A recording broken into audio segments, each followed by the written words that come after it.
Hi സുഹൃത്തുക്കളെ, എന്തൊക്കെയുണ്ട് വിശേഷങ്ങളൊക്കെ? എല്ലാവർക്കും സുഖമെന്ന് വിശ്വസിക്കുന്നു. ഇന്ന് ഞാൻ നിങ്ങൾക്ക് പരിചയപ്പെടുത്തുന്നത് ഞങ്ങളുടെ മലപ്പുറം ജില്ലയിലൊക്കെ പൊതുവായിട്ട് എല്ലാ വീടുകളിലും രാവിലെ ബ്രേക്ക്ഫാസ്റ്റ് ഉണ്ടാക്കുന്ന ഒന്നാണ്. ഞങ്ങൾ ഓട്ടട എന്നാണ് ഈ അപ്പത്തിനെ പറയുന്നത്. വളരെ ടേസ്റ്റി ആയിട്ടുള്ള നല്ല ഒരു അടിപൊളി സാധനമാണ്.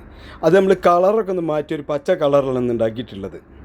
അപ്പോൾ അതിന് നമ്മൾ ഉപയോഗിച്ചിട്ടുള്ളത് ഇവിടെ ഒരു ഇലയാണ്. സബാനക്കെന്നും അതേപോലെ വള്ളിച്ചീര എന്നും പറയും ഈ ഇലേനെ. ഇത് വളരെ പ്രോട്ടീൻ അടങ്ങിയിട്ടുള്ള നല്ല ഒരു ഹെൽത്തി ആയിട്ടുള്ള ഒരു ഇലയാണിത്. ഇത് ഉപയോഗിച്ചിട്ടാണ് നമ്മളിന്ന് ഈ ഓട്ടട എന്ന അപ്പം ഉണ്ടാക്കാൻ പോകുന്നത്. അപ്പോൾ അത് നമ്മൾ നല്ലോണം ഒരു 10-15 ഇല എടുത്ത് നല്ലോണം കഴുകി വൃത്തിയാക്കി എന്നിട്ട് നമുക്കിത് ഒരു ജാറിലേക്ക് ഇട്ടിട്ട് നമുക്കിതൊന്ന് നല്ല രീതിയിലൊന്ന് ബ്ലെൻഡ് ചെയ്ത് എടുക്കണം. അപ്പോൾ ഞാനിതിൽ ജാർ എടുത്തിട്ടുണ്ട്. ആ ജാറിലേക്ക് ഇതും എടുത്തിട്ടുണ്ട്. ഈ ഇലകൾ ഒരു 10-15 ഇലകൾ. പിന്നെ അതിൻ്റെ കൂടെ നമ്മൾ ഇട്ട് കൊടുക്കുന്നത് കുറച്ച് ചെറിയ ഉള്ളി, ഒരു 5-8 ചെറിയ ഉള്ളി, അതേപോലെ കുറച്ച് തേങ്ങ, ജീരകം, അതായത് നല്ല ജീരകമാണ് കേട്ടോ, പെരുംജീരകമല്ല, നല്ല ജീരകം. അത്രയും സാധനങ്ങളെല്ലാം നമ്മൾ ഇതിലേക്ക് ഇട്ട് കൊടുത്ത് ഒരല്പം വെള്ളം കൂടി ഒഴിച്ചു കൊടുത്ത് നമുക്ക് നല്ല രീതിയിലൊന്ന് ബ്ലെൻഡാക്കി എടുക്കാം. പിന്നെ അരിപ്പൊടിയാണ് നമ്മളിതിന് യൂസ് ചെയ്യുന്നത്. അരിപ്പൊടിയിൽ വല്ല പുഴുക്കുത്തോ അങ്ങനെ എന്തെങ്കിലുമൊക്കെ എല്ലാം വളരെ ശ്രദ്ധിക്കണം. കച്ചറകളൊക്കെ ഉണ്ടെങ്കിലൊക്കെ വളരെ ശ്രദ്ധിക്കുക. അതേപോലെ പല്ലി പോലുള്ള സാധനങ്ങൾ കാഷ്ടിക്കുക, അങ്ങനെയൊക്കെയുള്ള പല പ്രശ്നങ്ങളൊക്കെ ഉണ്ടാവാറുണ്ട്. അപ്പോൾ അതൊക്കെ നമ്മൾ ശ്രദ്ധിക്കണം. ബാക്കിയുള്ള തേങ്ങ നമ്മൾ ഈ പൊടിയിലേക്ക് ഇട്ട് കൊടുക്കുകയാണ്. തേങ്ങയുടെ പകുതിയാണ് നമ്മൾ ഇലയുടെ കൂടെ അരച്ചിട്ടുള്ളത്. ബാക്കിയുള്ള തേങ്ങയും കുറച്ച് ജീരകവും കൂടി നമ്മൾ ഈ പൊടിയിലേക്ക് ചേർക്കുന്നുണ്ട്. അതിനുശേഷം നമ്മൾ ബ്ലെൻഡ് ചെയ്ത് വെച്ചിട്ടുള്ള ഈ ഇലയുടെ ജ്യൂസ് ഉണ്ടല്ലോ, അത് നമ്മൾ ഇതിലേക്ക് ഒഴിച്ചു കൊടുക്കുക. തൽക്കാലം നമ്മൾ ഇത് മാത്രമാണ് ഒഴിച്ചു കൊടുക്കുന്നത്. ആവശ്യത്തിനുള്ള ഉപ്പും കൂടി ആഡ് ചെയ്യുക.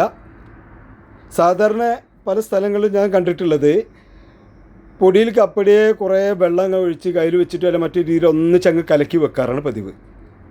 പക്ഷേ അതിനേക്കാളൊക്കെ ഏറ്റവും നല്ലത് എന്താണെന്ന് വെച്ചാൽ കുറേശ്ശെ വെള്ളം ഒഴിച്ച് നമ്മൾ ചപ്പാത്തിക്കോ അല്ല പത്തിരിക്കൊക്കെ ചാമ്പുന്ന പോലെ പൊടി ഒന്ന് ആദ്യം ഒന്ന് ചാമ്പി എടുക്കുക, കുറച്ച് വെള്ളം ഒഴിച്ചിട്ട്.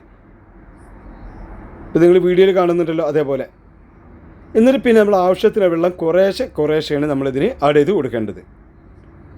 അങ്ങനെ ചെയ്യുമ്പോഴുള്ള ഒരു ഗുണം എന്താണെന്ന് വെച്ചാൽ നമ്മൾ ഉണ്ടാക്കുന്ന ഈ ഓട്ടടയായാലും അല്ലെങ്കിൽ ഏത് അപ്പങ്ങളായാലും, അതായത് ദോശ പോലുള്ള ഏത് അപ്പത്തിനായാലും നമ്മൾ ഇതുപോലെ ചെയ്യുമ്പോൾ വളരെ നല്ല സോഫ്റ്റായിട്ട് കിട്ടും.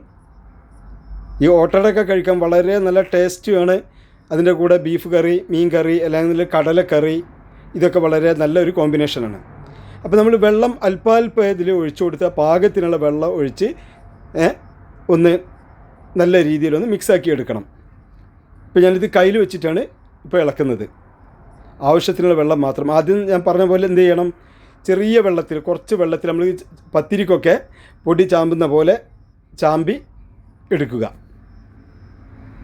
ആവശ്യത്തിനുള്ള വെള്ളം മാത്രം കുറേശ്ശെ ഒഴിച്ചു കൊടുത്ത് പിന്നീട് നമുക്ക് കരണ്ടി വെച്ചിട്ട് നല്ല രീതിയിൽ മിക്സാക്കി എടുക്കുക.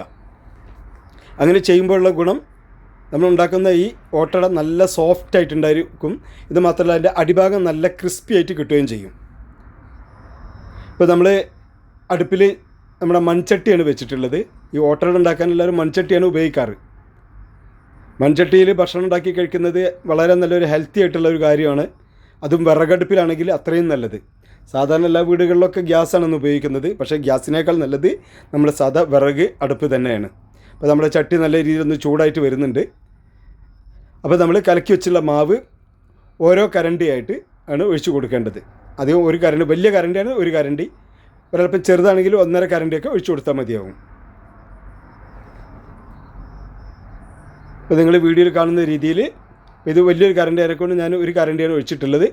അത് ഒഴിച്ച് ഒരു 5 സെക്കൻഡ് കഴിഞ്ഞതിന് ശേഷം നമ്മൾ എന്ത് ചെയ്യുക, ഇപ്പോൾ നിങ്ങൾ കാണുന്ന അതേ രീതിയിൽ നല്ല ടൈറ്റായിട്ടുള്ള നല്ലൊരു മൂടി വെച്ച് മൂടി വെക്കുക.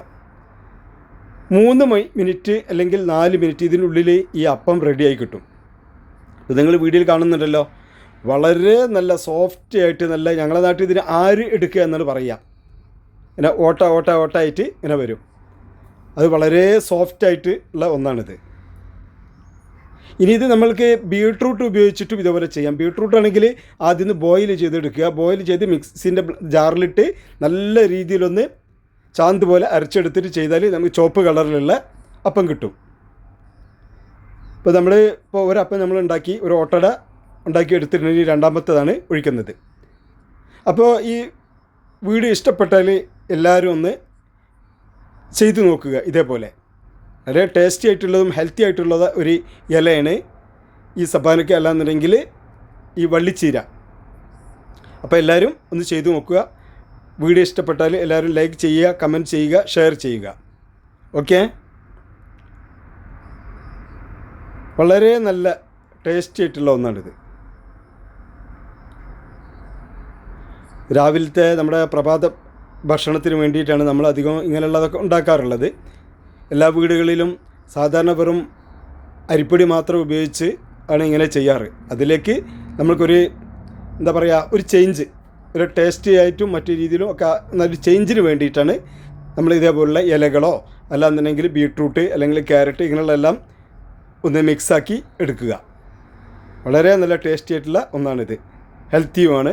അപ്പോൾ അതുകൊണ്ട് വീഡിയോ കാണുന്ന എല്ലാവരും ലൈക്ക് ചെയ്യുക, ഷെയർ ചെയ്യുക, കമൻറ്റ് ചെയ്യുക. ഓക്കെ. ഞാൻ ഇന്ന് ഇതിൻ്റെ കൂടെ എടുത്തിട്ടുള്ളത് കടലക്കറിയാണ്. പിന്നെ ഇതിൻ്റെ കൂടെ മീൻ മുളകിട്ടത്, അതേപോലെ ബീഫ് കറി, ഗ്രീൻ പീസ് കറി, എന്തിനു പറയുന്നത് നമ്മുടെ സാധാ പരിപ്പ് കറി വരെ ഈ ഒരു ഓട്ടടയുടെ കൂടെ വളരെ ടേസ്റ്റി ആയിട്ടുള്ള ഒന്നാണ്. അപ്പോൾ എല്ലാവരും ഒന്ന് ചെയ്ത് നോക്കുക. ചാനലും സബ്സ്ക്രൈബ് ചെയ്യുക.